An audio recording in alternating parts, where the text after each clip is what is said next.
नमस्कार मित्रांनो, स्वागत आहे तुमचं आपल्या यूट्यूब एज्युकेशन चॅनलवरती। तर बघा, आजचे महत्त्वाचे प्रश्न आपण इथे डिस्कस करत आहे। तर पहिला पॉईंट दिलेला आहे, बांगलादेशमधील हंगामी सरकारचे प्रमुख म्हणून कोणाची निवड करण्यात आलेली आहे। तर बघा, मोहम्मद युनिस यांची निवड करण्यात आलेली आहे। कारण आपल्या सर्वांना माहीत आहे, बांगलादेशच्या ज्या PM आहे शेख हसीना यांनी देश सोडलेला आहे आणि आपल्या पंतप्रधान पदाचा राजीनामा सुद्धा दिलेला आहे। त्यामुळे बांगलादेशमधील हंगामी सरकारचे प्रमुख म्हणून मोहम्मद युनिस यांची निवड करण्यात आलेली आहे। तर मोहम्मद युनिस हे कोण आहे? गरिबांचे बँकर म्हणून त्यांना ओळखले जाते, कारण त्यांनी ग्रामीण बँका स्थापन करण्यात खूप मोठा पुढाकार घेतलेला होता। यासाठी त्यांना 2006चा नोबेलसुद्धा मिळालेला होता। बांगलादेशच्या संसदेचे नाव काय आहे? तर ते आहे जातीय संसद। राष्ट्रगान कोणता आहे? आमार सोनार बांगला। आणि संप्रीती युद्ध सराव हा भारत आणि बांगलादेशमध्येच होतो। मित्रांनो, अवामी लीगच्या ज्या शेख हसीना आहे, लक्षात असू द्या, त्यांचे वडील जे होते शेख मुजीबुर रहमान, ते बांगलादेशचे राष्ट्रपिता म्हणून सुद्धा ओळखले जातात। आणि भारताची सर्वाधिक भूसीमा बांगलादेशला लागलेली आहे, 4096 किलोमीटर इतकी। तर हा पण पॉईंट सर्वांनी इथे पाठ ठेवावा। पुढचा प्रश्न आहे, भारताच्या राष्ट्रपती द्रौपदी मुर्मू यांना फिजी या देशाचा सर्वोच्च नागरी अवॉर्ड देऊन सन्मानित करण्यात आलेला आहे। Companion of the Order of Fiji या अवॉर्डचं नाव आहे। राष्ट्रपती द्रौपदी मुर्मू ह्या ओडिशा राज्यातील असून त्या झारखंडच्या माजी राज्यपाल राहिलेल्या आहेत। त्यांनी त्यांचे शिक्षण कला शाखेतील पदवी या विषयामध्ये पूर्ण केलेले होते।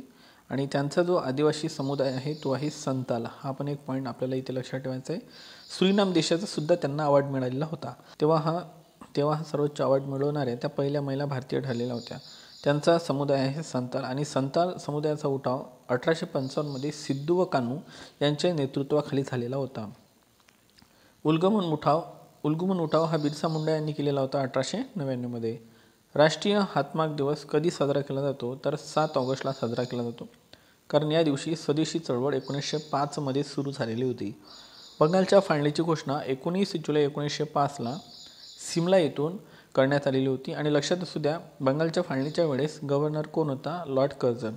बंगालची फाळणी ही 16 ऑक्टोबर 1905ला झालेली होती, म्हणून 16 ऑक्टोबर हा भारतभर शोक दिवस म्हणून साजरा करण्यात आलेला होता। पहिला बहुराष्ट्रीय हवाई सराव, त्याचं नाव काय आहे? तरंग शक्ती 2024। हा प्रश्न माझ्याकडून मोस्ट MP करा, कारण यावरती एक्झाममध्ये प्रश्न विचारला जाणार आहे। आणि सुलार तामिळनाडू या ठिकाणी हा युद्ध सराव पार पडलेला आहे। सो पहिला आहे तरंग शक्ती 2024 हवाई सराव आहे। हा पण पॉईंट लक्षात ठेवा।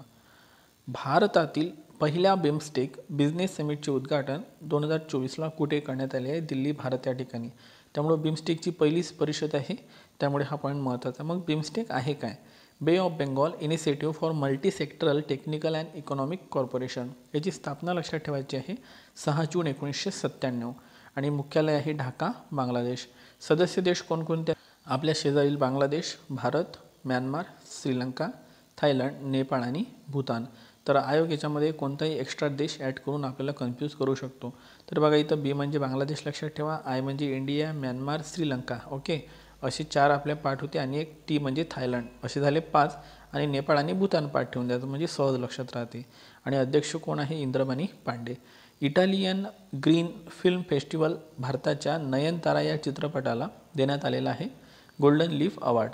मग नयनतारा ही काय आहे? तर ही एक वाघीण आहे ताडोबा अभयारण्यातील। तर हा किस्सा कसा आहे मित्रांनो, काही लोक भटकंती करत असताना एका ओढ्यामध्ये ही जी नयनतारा आहे ही पाणी पित होती, आणि तिला पाणी पिताना तिच्या तोंडाला बॉटल लागली, तर तिने ती बॉटल बाहेर काढून आणून टाकून दिली। तर त्यामुळे म्हणजे पर्यावरणाच्या बाबतीत प्राणीसुद्धा जागरूक आहे हे याच्यातून दिसून येते। आणि ही स्टोरी इम्पॉर्टंट आहे। ही कोणी लिहिली नक्की खाली कमेंट बॉक्समध्ये सांगा। आणि नयनतारा या चित्रपटाला गोल्डन लीफ अवॉर्डसुद्धा मिळालेला आहे। ताडोबा अभयारण्य अंधारी व्याघ्र प्रकल्प हे चंद्रपूर जिल्ह्यामध्ये येते।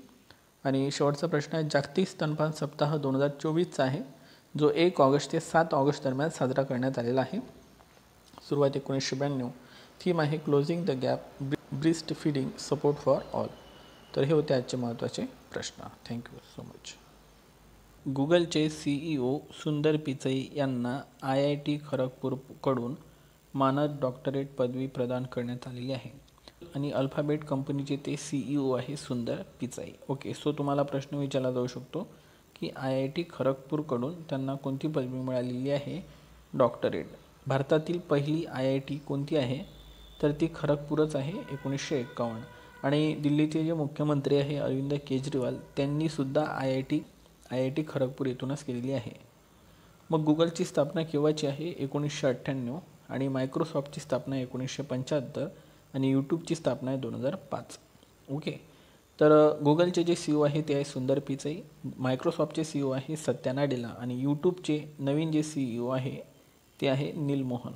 ओके, एकदा तुम्ही बघून घ्या. बांगलादेशच्या पंतप्रधान शेख हसीना यांनी राजीनामा दिलेला आहे आणि त्यांचा पक्ष आहे अवामी लीग. बांगलादेशची निर्मिती 16 डिसेंबर 1971 मध्ये करण्यात आली होती. बांगलादेशची राजधानी आहे ढाका आणि चलन जे आहे ते आहे टका. भारतातला सर्वात जास्त भूसीमा बांगलादेशाचीच लागलेली आहे 4096 किलोमीटर. कारण भारताला एकूण 7 देशांची भूसीमा लागलेली आहे. अंतर होतं 15,200 किलोमीटर इतकं आहे. त्यापैकी 4096 किलोमीटर ही सीमा म्हणजे एकूणपैकी 27% सीमा हे एकट्या बांगलादेशला लागलेली आहे. आणि भारत बांगलादेश भूसीमा करार पण झाला होता 100व्या घटनादुरुस्तीनुसार. पॅरिस ऑलिम्पिक 2024 भारतातर्फे समारोप सोहळ्यात भारताच्या ध्वजवाहक म्हणून मनु भाकर यांची निवड करण्यात आलेली आहे. त्यांनी भारताला 2 कांस्य पदक आपल्याला जिंकून दिलेले आहे नेमबाजीमध्ये. भारतातील पहिले कृषी निर्यात सुविधा असणारे बंदर कोणते आहे? तर ते आहे नावाशेवा बंदर, ज्याला जवाहरलाल नेहरू पोर्ट ट्रस्ट म्हटलं जाते, JNPT. जागतिक कृषी निर्देशांक 2024 मध्ये आपल्या भारताचा क्रमांक 8वा लागतो. WTO म्हणजेच वर्ल्ड ट्रेड ऑर्गनायझेशनची स्थापना 1 जानेवारी 1995 मध्ये करण्यात आली होती. मुख्यालय आहे जिनिव्हा, स्वित्झर्लंड. गॅट करार जो होता तो 1948चा होता. या गॅट कराराचं रूपांतरण WTO मध्ये करण्यात आलेलं होतं. मुख्यमंत्री मैया सन्मान योजना ही झारखंड राज्याने सुरू केली आहे. यामध्ये महिलांना 1000 रुपये देण्याचं गव्हर्नमेंटने घोषित केलेलं आहे. या अगोदर लाडकी बहीण महाराष्ट्र सरकारने सुरू केली, ज्यामध्ये 1500 रुपये महिना 21 ते 65 वर्ष वयोगटातील महिलांसाठी आहेत. तर महाराष्ट्राने ही योजना मेरी लाडली बहिणा MP च्या धर्तीवर सुरू केलेली आहे. आणि मध्य प्रदेशला 8 जिल्ह्यांची सीमा लागलेली आहे. महाराष्ट्राच्या 8 जिल्ह्यांची सीमा लागलेली आहे. आणि हे जे पैसे दिले जाणार आहे ते DBT अंतर्गत दिले जाणार आहे, डायरेक्ट बेनिफिट ट्रान्सफर म्हणजेच प्रत्यक्ष हस्तांतरण लाभ, जी योजना 1 जानेवारी 2013ला सुरू झालेली होती. 100 मीटर शर्यतीत सुवर्ण पदक जिंकण्याचा विक्रम नोहा लायल्स यांनी केलेला आहे, जो की अमेरिकेचा खेळाडू आहे, USA. 9.84 सेकंदमध्ये त्यांनी हे पदक जिंकलेलं आहे. आणि जमैकाचं जे प्रभुत्व होतं ते त्यांनी इथे एक प्रकारे नष्ट केलेलं आहे. ठीक आहे. तुम्हाला सर्वांना माहीत आहे जमैकाचा खेळाडू उसेन बोल्ट, ठीक आहे, तर त्यांचा रेकॉर्ड तो तोडू शकला नाही, परंतु ते यावेळेला जिंकलेले आहे 100 मीटर शर्यतीमध्ये नोहा लायल्स. महिलांमध्ये जुलियन आल्फ्रेड हिने 100 मीटर शर्यतीत सुवर्णपदक जिंकलेलं आहे. तिचा देश लक्षात ठेवायचा आहे सेंट लुसिया, इम्पॉर्टंट आहे. आणि शेवटचा प्रश्न आहे, भारतीय हॉकी टीमचा कॅप्टन हरमनप्रीत सिंग आहे, लक्षात असू द्या. आणि गोल्फपटू आहे PR श्रीजेश. तर आपली हॉकी टीम चर्चेमध्ये आहे, त्यामुळे हा प्रश्न महत्त्वाचा होता.